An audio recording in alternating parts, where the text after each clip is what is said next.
There's Mr. Mandela, Mr. Nelson Mandela, a free man taking his first steps into a new South Africa.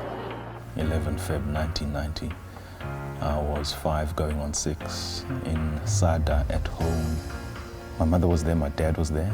But I do remember distinctly that we were the one house that had a television set where others didn't. My wife and I didn't have a television set in those days, and so it was a question for us, where do we go to watch the release? And we chose to come through to Johannesburg.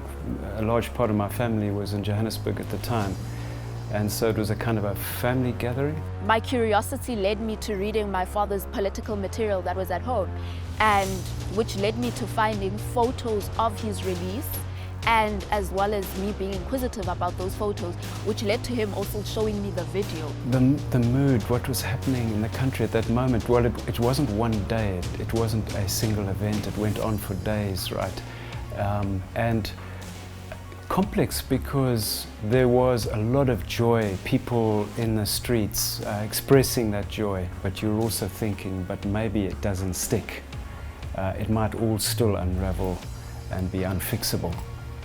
It represented for many of the African community, the Indian community, the colored communities, those in the diaspora, those who held a claim to South Africa and her people and land.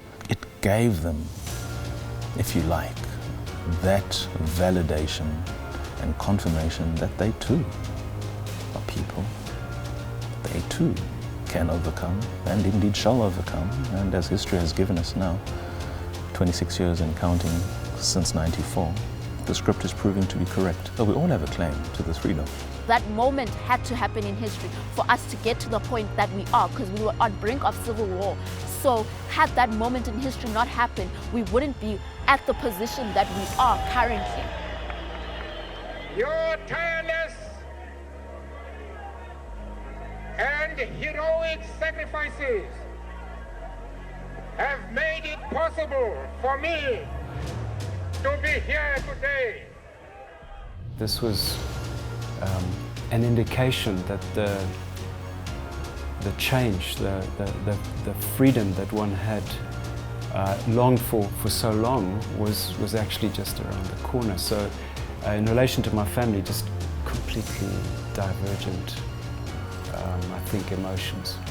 He understood you can't reconcile, you can't find reconciliation without fundamental transformation.